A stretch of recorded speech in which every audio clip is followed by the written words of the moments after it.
Já, sælverði og verið hjartalega velkomin á opinn kynningafund í beinu streymi sem að við höldum í lagadeild Háskóla Bifröst þar sem við erum að kynna grunnnámið okkar í viðskiptalögfræði, BA-námi í viðskiptalögfræði.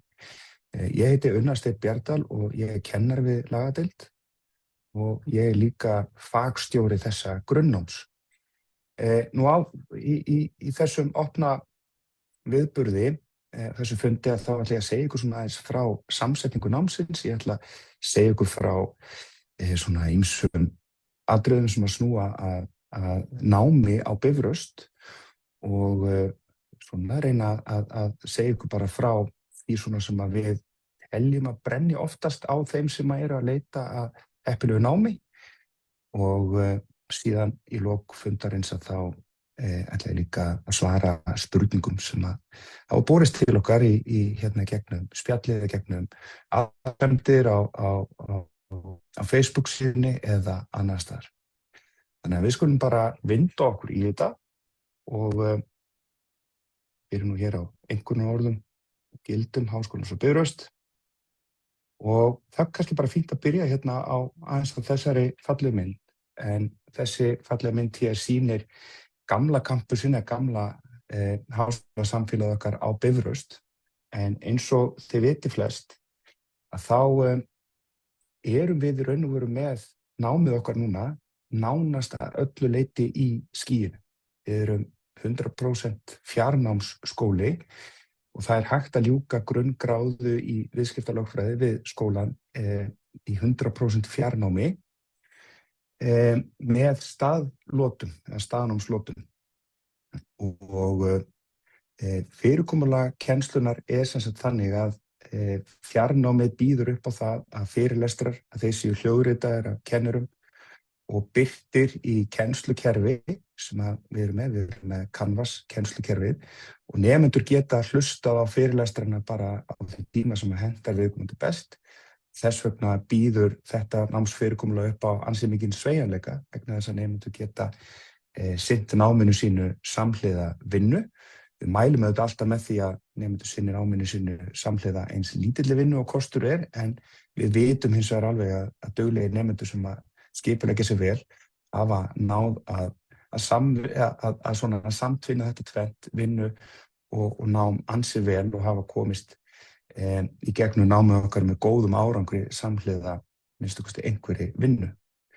En nemendur sem sagt svona framkvæma eða mæta í námið á þeim tíma sem hentar þeim best, þegar við kannski tekið fyrir auglýsingum frá Háskólanum á Bifröst, þar sem kemur fram lærðu heima og það er auðvitað rétt bara í öllum skilningi þeirra orða vegna þess að nemendur geta sinnt náminu sínu að nánast öllu leyti heima frá sér. Og fyrirlestrarnir eru hljóðupptökur, þannig að þetta eru ekki í raun og veru beinar útsetningar af fyrirlestrum, heldur þetta eru hljóðupptökur sem að nemendur geta nálgast á hvenær sem er. Og verkefni og próf eru líka, þannig að byrjum því að við erum hér að kynna námið til sögunar og byrjum að strax að tala um verkefni og próf, það er nú ekki kannski mjög aðlaðandi að byrja þar, en það er samt fínt að þið viti á því að verkefni sem sagt eru unnin langmestur í gegnum okkar kennslukerfi og prófin okkar að þau fara fram eru lögð fyrir líka í gegnum reyndar annað kennslukerfi sem heitir Inspera og bjóða upp á það að nemendur geti þreytt próf, allavega sum próf sem að lögðu fyrir bara hreinlega heima hjá sér og með aðstoð gervigreindar hugbúnaðar sem hefur komið í stað hefðbundinnar yfirsetu og hefðbundin próftökumiðstöð, að þá hefur opnast þessi möguleiki fyrir nemendur að sinna námi sínu bara nánast í öllu leyti í gegnum neti. Ég segi nánast í öllu leyti vegna þess að það er boðið upp á staðnámslotur eða staðlotur. Þær hafa núna síðustu misseri farið fram í húsakynnum Landbúnaðarháskóla Íslands í Borgarfirði, mjög fallegu og hentugu skólahúsnæði og þar hittast kennarar og nemendur nokkrum sinnum á skólaárinu og eiga saman uppbyggilegar vinnustundir í verkefnatímum, vinna saman verkefni og taka þátt í umræðum og fleira. Og þarna gefst auðvitað nemendur líka kostur á að kynnast svona þeim sem tilheyra sama nemendahópi, sama bekk og það eru oft margar gleðistundir hérna í staðnámslotum. Hér kemur fram á glærunni að það eitthvað til sem að setja eitthvað fyrirkomulag hjá okkur sem að kallast lotukerfi og mig langar til þess að segja ykkur aðeins frá því vegna þess að þetta nú það sem að ég tel að okkar nemendur séu hvað ánægðast með lotukerfið. Það felur í sér að önninni skipt upp í 2 lotur og námskeið sem að nemandi setur eru ýmist stuttlota eða lönglota eða 2 lotur í röð. Og þetta þýðir með öðrum orðum að nemandi sem að setur námskeið sem í stuttri lotu fer í lokapróf eða vinnur lokaverkefni í stuttu lotunni og þá því námskeið lokið og þá tekur við eitthvað annað námskeið. Þannig að í reynd þýðir þetta að nemendur hafa betri möguleika kannski en ella á að afmarka og skilgreina betur það hvernig tímanum varið í kennslu eða í nám, réttara sagt, og ná þá bara ljúka námskeiði á skemmri tíma heldur en ella og geta einbeitt sér þá að þeim námskeiðum sem að taka við. Og þetta hefur verið mikil ánægja, myndi ég segja, með þetta fyrirkomulag. Á glærunni hérna undan stóð laganám á Bifröst síðan 2001 og það sem sagt árið 2001 var lagadeild Háskólans á Bifröst sett á laggirnar að danskri og þýskri fyrirmynd þar sem að svona komið svona nokkur hefð fyrir viðskiptalögfræðinámi sem hefur það markmið að byggja upp í raun og veru svona 2 öflugar stoðir hjá nemanda sem að fer í gegnum námið, setur kúrsa í náminu. Og stoðirnar 2 í þessu námi eru lögfræði og viðskiptafræði. Og áður en að lagadeildin á Bifröst var sett á laggirnar 2001 þá hafði heyrst svona nokkra gagnrýnir allir á það laganám sem var fyrir þann tíma að þar væri ekki nægilega mikil áhersla á viðskiptatengd fög og fög sem að svona veita lögfræðingum innsýn inn í viðskiptalíf og atvinnulíf, reikningsskil, bókhald og reikningsskil, skattaskil, skattarétt og líka bara ýmis önnur svona svið eins og stjórnun og stefnumótun og forystu og annað slíkt. Þannig að námið var svona einhverju leyti viðbrögð við þessu en eins og ég sagði áðan sett á laggirnar að danskir og þýskir fyrirmynd sem hefur danskir háskólar hafa lengi boðið upp á grunnnám og meistaranám í viðskiptalögfræði. Markmiðið að í raun og veru að búa til útskrifaða nemendur sem hafa svolítið breiða fagþekkingu bæði í viðskiptum og lögfræði. Geta haslað sér völl, ég kemur aðeins inn á þetta reyndar hérna á eftir, geta haslað sér völl á ansi svona fjölbreyttum sviðum. Ég kem betur inn á það hér á eftir. En þegar að lagadeildin var sett á laggirnar á Bifröst 2001 þá var strax tekin ákvörðun að kennslufyrirkomulagið væri mjög verkefnamiðað og það byggir sér á þeirri aðferðafræði að það vitaskuld talsverður lestur, bara eins og má búast við í laganámi, viðskiptalögfræðinámi, en kennsluaðferðirnar miða samt að því að alltaf þegar að það hægt að þá eru hlutirnir hafi eins praktískir eins og kostur er. Þannig að þetta þýðir að það mikið af raunhæfum verkefnum lögð fyrir og kennslan byggir raun og veru bara alveg frá upphafi til enda á raunhæfum dæmum, raunhæfum verkefnum. Þið kannist kannski við þetta úr sé þetta kannski í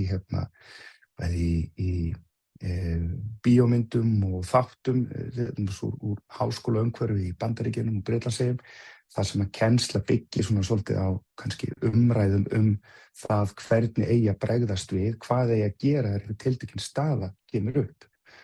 Og í kennslu þá hægt að búa til spurningar þessa stöðu og setja nemendur í þá raunverulegu aðstæður og þurfa að leysa úr einhverju álitaefni, finna rétt svör í námsefninu og í lögum og reglum. Og við teljum að með þessu móti að þá höfum við náð að þjálfa nemendur í svona kannski raunverulegum aðstæðum sem að bíða nemenda að námi loknum, geta bara strax byrjað að beita fræðunum og þeirri hæfni og leikni og þekkingu sem að öðlast á námskeiðum byrjast í að leysa bara raunveruleg úrlausnarefni strax. Hitt auðvitað mikilvægt líka að kunna að skrifa góðan texta og skrifa góðar og vandaðar ritgerðir og það allt saman, en aðferðafræðin og byrjast hún hefur upphafi miðað að því að styrkja sérstaklega þetta praktíska. Og þannig teljum við að hagnýtt gildi kennslu og hagnýtt gildi verkefna byrjast sé umtalsverð út af þessum raunhæfu verkefnum. Ég byrjaði á þann að tala eins verkefnapróf, þannig að ég ætla aðeins að enda umfjöllun hér á þessari glæri aðeins á sama stað, en verkefni og próf, sem sagt, það ansi mikil fjölbreytni þegar kemur að þessu. Það fjölbreytt námsmat og það eitt af svona mjög mikilvægum gæðamálum í háskólastarfi, að það að bjóða nemendum upp á láta nemendur fara í gegnum mismunandi tegundir af námsmati. Þannig geta nemendur sem að innritast í þetta nám átt von á því að mæta í hefðbundin skrifleg próf þar sem að nemendur eru ekki með aðgang að neinum námsgögnum og lokaði fyrir internet og fleira, og líka að mæta í svona hefðbundin opin skrifleg próf þar sem að nemendur eru með aðgang að öllu. En nemendur skulu líka hafa væntingar að mæta í munnleg próf. Það gert í gegnum netið líka eins og allt annað, og líka að vinna ýmiss konar heimaverkefni og heimapróf og fleira. Það fjölbreytt námsmat og við teljum að það sé einn af stærstu styrkleikum okkar. Það svona þessi fjölbreytni en líka þessi sveigjanleiki sem ég lýsti áðan í því hvernig nemendur haga sínu námi. Og ég ætla ekki að dvelja lengi hér, en mörg ykkar eru kannski meðvituð það að það ekki lengur innheimt skólagjöld við Háskólann á Bifröst. Skólagjöld voru felld niður við Háskólann á Bifröst frá haustinu 2024 og þetta var og mikið fagnaðarefni vegna þess að það var margir umsækjendur sem gáfu sig fram og sóttu nám, og einhverjir þeirra hefðu kannski ekki hugsað sér eða ekki kannski verið í aðstæðum til þess að sækja sér nám þar sem að skólagjöld voru ansi há. Þannig að þetta ánægjulegt, en stúdentar greiða hefðbundið skráningargjald eins og hjá opinberu háskólunum. Og ég held áfram að ég sagði hérna upp að mig langaði til þess að sýna ykkur svona stuttlega það hvernig námið lítur út, hvernig grunnnámið lítur út. Ég sagði ykkur áðan frá þessum svona þessari þverfaglegu aðferðafræði, í raun og veru að markmiðið að byggja tvær stoðir, önnur lögfræðileg og hinn byggir á greinum viðskiptafræðinnar. Það var kannski svona svolítið rangt að segja að þetta voru tvær stoðir í þeim skilningi að þessu alveg jafnar. Það vitaskuld meiri áhersla á lögfræðifög, en við fáum svona mikil og svona lykilfög viðskiptafræðinnar inn til blöndunar og úrverður að okkar mati mjög þétt og gott grunnnám í lögfræði og viðskiptum. Og hér dæmi þau fög, eða hér þau fög sem að nemendur taka á haustun og vorun og sumarun á fyrsta ári.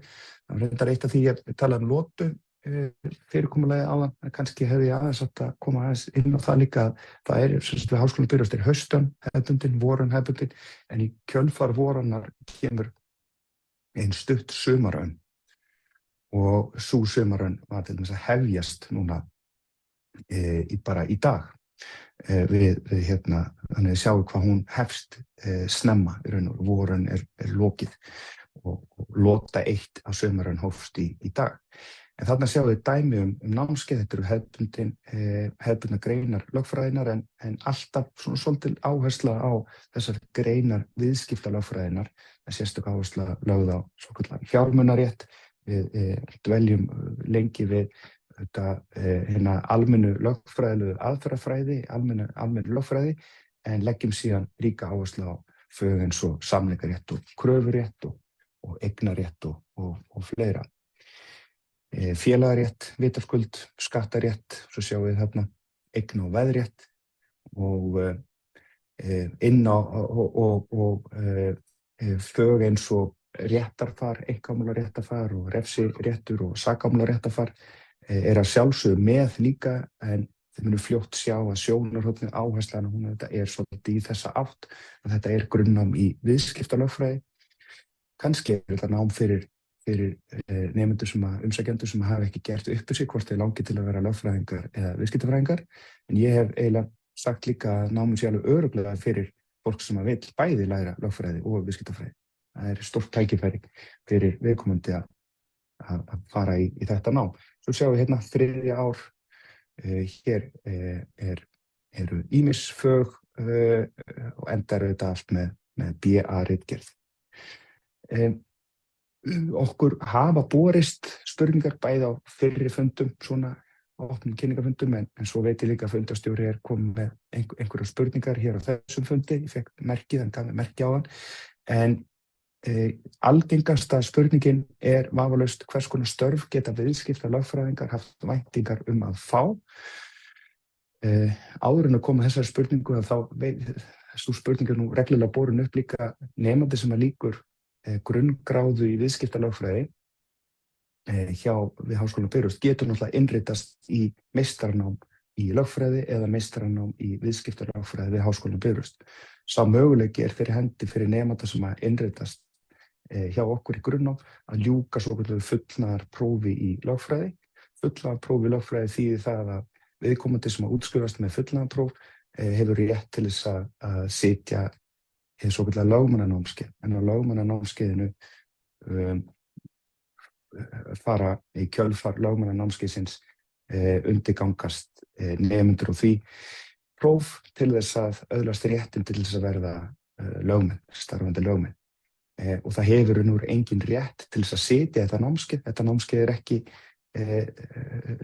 hluti af náminu á Bifröst. Þetta námskeið framkvæmt af Lögmannafélagi Íslands, fullt af öflugum kennurum á þeirra vegum, kennurum við aðrar lagadeildir landsins og jafnframt oft á tíðum frá okkur. En nemendur sem með fullnaðarpróf í lögfræði hafa heimild til þess að fara á þetta námskeið en engir aðrir. Og þá kannski áður en ég svara spurningunni hvers konar störf geta viðskiptalögfræðingar haft væntingar að fá vegna þess að í spurningunni að það kemur fram viðskiptalögfræðingar.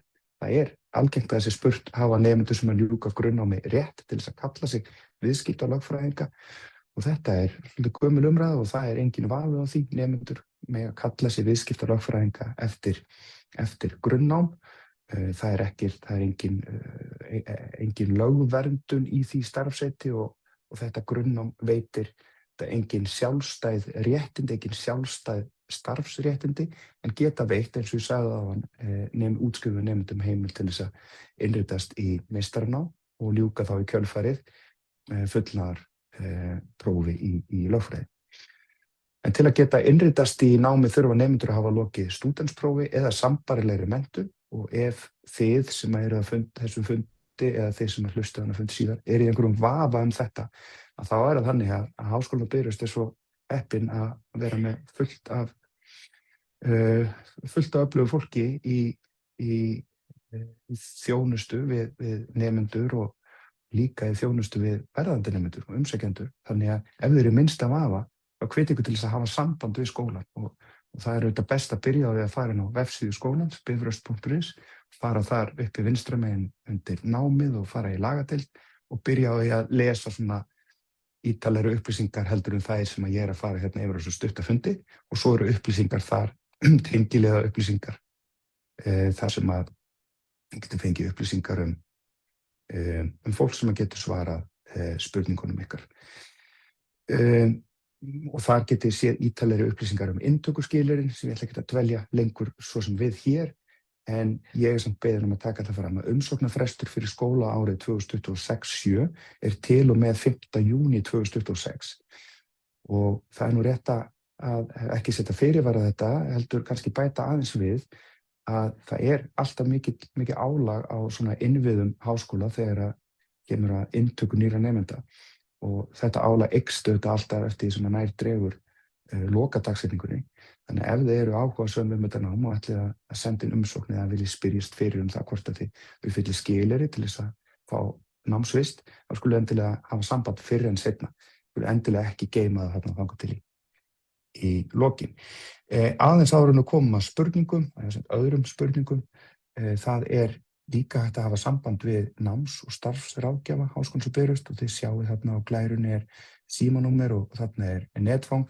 Það boðið upp á viðtöl við náms- og starfsráðgjafa í húsnæði skólans Borgartúni 18 í Reykjavík og við hvetjum ykkur til þess að hafa samband ef það eitthvað sem brennur á ykkur sem snýr að mögulega því hvort þetta nám hendi ykkur eða hvort að námsfyrirkomulagið á Bifröst hendi ykkur, endilega hafið samband og fáið þar svör.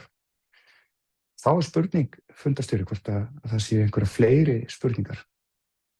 Já, það komin ein mjög algeng og það varðandi vinnu með náminu. Já. Nemendur Bifrastar eru líka í vinnu. Hvernig hefur það gengið og gengur það upp?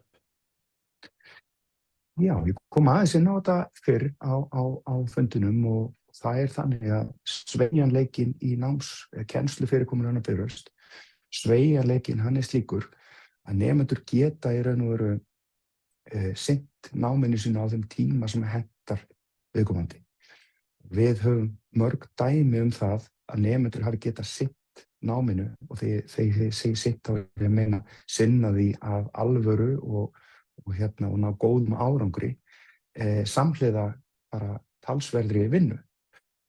Hafandi sagt það, þá mælum við alltaf með því að náminu sé sinnt samhliða eins lítilli vinnu og kostur til þess að nemendur fái bara eins mikið út úr náminu eins og kostur En nemendur hafa möguleika á að hægja örlítið á námsframvindunni sinni, taka örlítið færri fög og lengja námstímabilið yfir aðeins lengra tímabil, það einn möguleiki.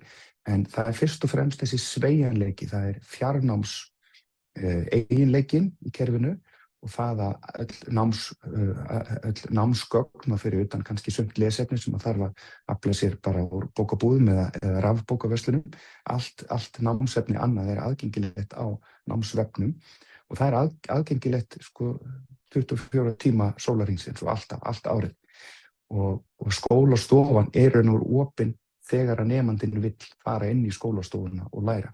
Verkefnin eru með sína skilafresti en það ekkert sem bannar nemanda að vinna verkefnin eins og þau henta vinnu viðkomandi best.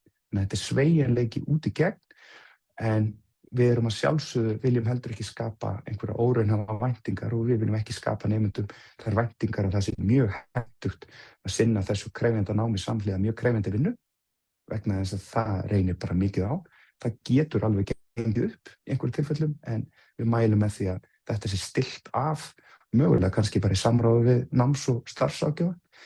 Þannig að aðalatriðið hér sveigjanleikinn og nemendur geta nýtt sér þann sveigjanleika til þess að hafa þetta bara eins og þeim henta best og þetta skemmtilega þessi lokaglæra, stendur lærðu heima.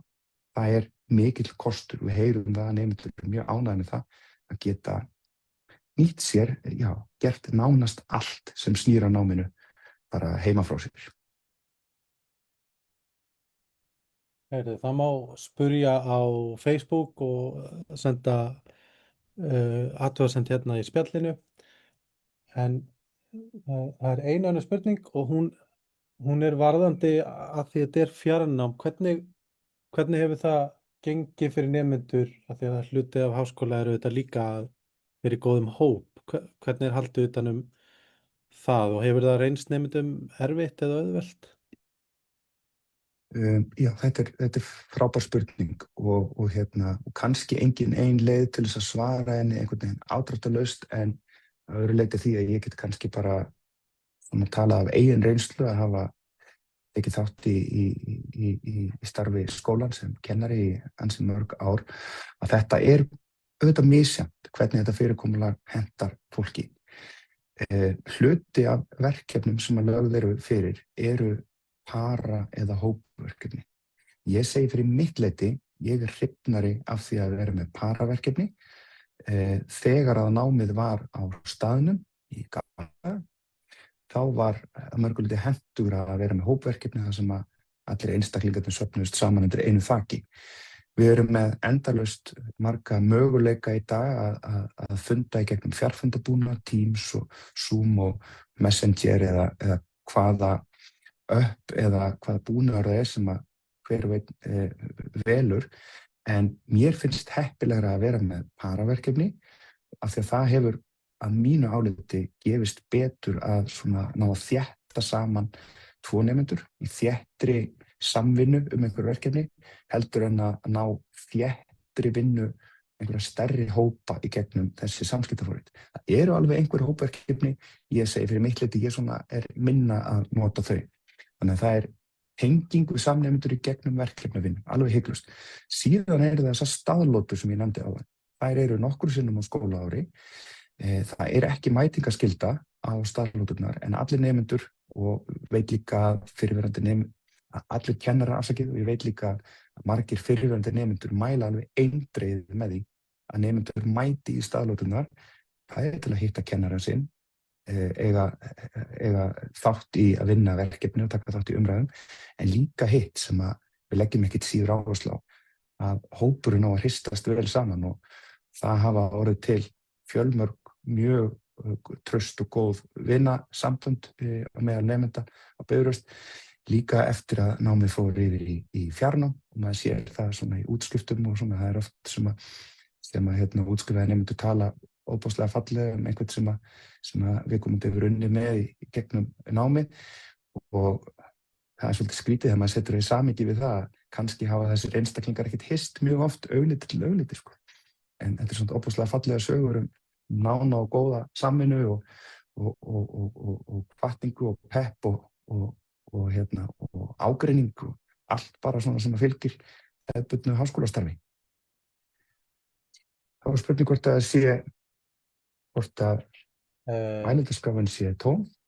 Já, hún er nú hálf tóm. Ég ætla samt að fá að skjóta inn bara varðandi tengsl við viðskiptalífið. Það er nú reynda bara spurning frá mér. Því að það er eitthvað sem að Bifröst er nú svona tiltölulega þekkt fyrir, en þú kannski getur aðeins farið yfir það varðandi námið sérstaklega. Já, þetta er líka önnur góð spurning og það er þannig að þegar að lagadeild Háskólans á Bifröst var sett á laggirnar 2001, þá var frá upphafi miðað við það að stór hluti kennslunnar hann væri framkvæmd eða unnin af sérfræðingum úr atvinnulífinu. Og við höfum í gegnum tíðina verið mjög stolt og ánægð með það að við höfum verið með praktiserandi lögmenn, við höfum verið með dómara, við höfum verið með saksóknara, við höfum verið með praktiserandi skattalögfræðinga, við höfum verið með stjórnendur úr hinum ýmsu atvinnugreinum, við höfum verið með forystufólk úr hagsmunafélögum, við höfum verið með lögfræðinga, ýmissa samtaka og opinberra stofnana og ég nefni þetta er svona þau dæmi sem þetta er í hug svona bara á staðnum, en af hverju er að nefna þetta?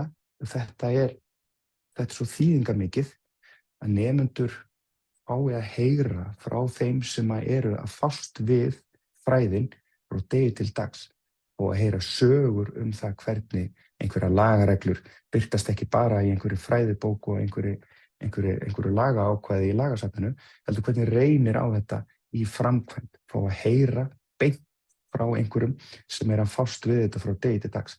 Þannig teljum við líka að kennslan geti orðið svona enn hagnýtari en ella. Nemendum hefur síðan líka boðist að fara í starfsnám og það eru oft nemendur sem óska eftir að fara í starfsnám til kennara sem eru með þessar flottu tengingar við atvinnulífið.